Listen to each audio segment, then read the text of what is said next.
আপনার যদি একটি মিলবেট অ্যাকাউন্ট থাকে তাহলে টাকা ইনকাম করা আপনার কাছে খুবই সহজ। এখান থেকে আপনি ক্রিকেট, ফুটবল, হকি সহ বিভিন্ন গেমস খেলে এমনকি গেমসের স্কোর প্রেডিকশন করেও টাকা ইনকাম করতে পারবেন। আর যদি আপনার অ্যাকাউন্ট না থাকে তো চলুন কীভাবে অ্যাকাউন্ট খুলবেন দেখে নিই। প্রথমে মিলবেট অ্যাপটি যে কোনো একটি ব্রাউজার থেকে ডাউনলোড করে নেবেন। ডাউনলোড করে ওপেন করলে আপনার সামনে এমন একটি পেজ আসবে। এখান থেকে উপরে দেখবেন রেজিস্ট্রেশন অপশান, রেজিস্ট্রেশনে ক্লিক করবেন। এরপর দেখবেন ইন ওয়ান ক্লিকে ক্লিক করবেন। এরপর দেখবেন বাংলাদেশ টাকা, প্রোমো কোড স্পোর্টস। প্রোমো কোডের জায়গায় আমাদের অফিসিয়াল প্রোমো কোড DCT5, আবারও বলতেছি DCT5 লিখে দিবেন। যদি বোনাস পেতে চান অবশ্যই আমাদের এই অফিসিয়াল প্রোমো কোডটি ব্যবহার করবেন। এরপরে আপনি যদি এই অ্যাকাউন্ট খুলতে চান তবে অবশ্যই আমাদের এই প্রোমো কোডটি ব্যবহার করে অ্যাকাউন্ট খুলবেন। তাহলে আপনি ইনস্ট্যান্ট 25 থেকে 50,000 টাকা বোনাস পাবেন। এরপর নিচের ফাঁকা করে টিক মার্ক দিয়ে রেজিস্ট্রেশনে ক্লিক করে দিবেন।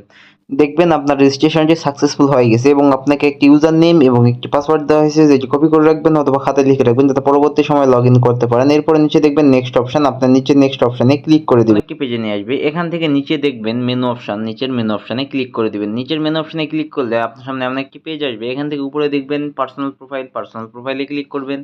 এরপর উপরে দেখবেন এন্টার ডিটেলস, তো আপনি এন্টার ডিটেলসে ক্লিক করে দিবেন। এন্টার ডিটেলসে ক্লিক করে আপনার এনআইডি কার্ড দিয়ে এই ফর্মটি ফিল আপ করে নেবেন। এখানে ফার্স্ট নেমের জায়গায় আপনার নাম লিখে দিবেন, ডেট অফ বার্থের জায়গায় আপনার জন্ম তারিখ লিখে দিবেন, প্লেস অফ বার্থের জায়গায় আপনার জন্মস্থান লিখে দিবেন।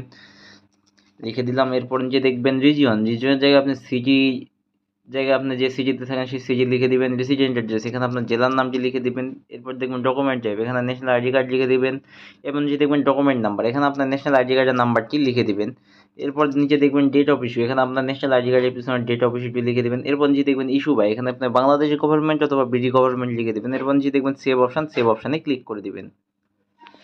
তাহলে আপনাকে এমন একটি পেজে নিয়ে আসবে। এখান থেকে আপনার অ্যাকাউন্টটি ভেরিফাই করতে হবে। কিভাবে ভেরিফাই করবেন? উপরে দেখুন ফোন নাম্বার এবং সাইডে দেখুন লিঙ্ক, তো লিঙ্কে ক্লিক করে দিবেন। লিঙ্কে ক্লিক করলে আপনার সামনে এমন একটি পেজ আসবে। এখানে আপনার মোবাইল নাম্বারে শূন্য ছাড়া বাকি 10টি সংখ্যা লিখে দিবেন, তো আমি লিখে দিলাম। লিখে দেওয়া হয়ে গেলে আপনি নিচের লিঙ্ক অপশানে ক্লিক করে দিবেন। তাহলে আপনার ওই নাম্বারে একটি কোড চলে যাবে, সেই কোডটি এখানে বসিয়ে আপনার নাম্বারটি ভেরিফাই করে নেবেন।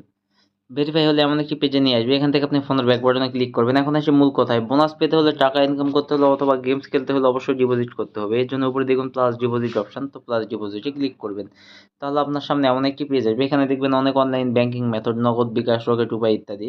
তো এখান থেকে আমি নগদের মাধ্যমে আপনাদেরকে ডিপোজিট করাই দেখাই দিচ্ছি, তো আমি নগদে ক্লিক করলাম। এরপর দেখবেন এমন একটি পেজে নিয়ে আসবে। এখান থেকে দেখবেন নগদ পেমেন্ট ওয়ালেট নাম্বার, আপনি যত টাকা ডিপোজিট করতে চান ঠিক তত টাকাই এই পেমেন্ট ওয়ালেট নাম্বারে ক্যাশ আউট করে নেবেন। এমনকি এখানে আপনি 200 থেকে 25,000 টাকা পর্যন্ত ডিপোজিট করতে পারবেন।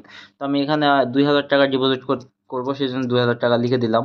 এরপর যে দেখবেন ইয়োর নগদ ওয়ালেট নাম্বার, তো আপনি যে নাম্বার থেকে ডিপোজিট করেছেন সেই নাম্বারটি এখানে লিখে দিবেন। এরপর ট্রানজ্যাকশন আইডি জায়গায় নগদের ট্রানজ্যাকশন আইডিটি লিখে দেবেন। এরপর নিচে দেখবেন সেভ অপশান, তো আপনি নিচে সেভ অপশানে ক্লিক করে দেবেন। নিচে সেভ অপশানে ক্লিক করলে আপনার ডিপোজিটটি কনফার্ম হয়ে যাবে এবং আপনাকে এমন একটি পেজে নিয়ে আসবে। এখান থেকে উপরে দেখবেন 0 টাকা, এখানে 10 থেকে 15 মিনিটের মধ্যে আপনার ডিপোজিটকৃত টাকাটি অ্যাড হয়ে যাবে। ধন্যবাদ।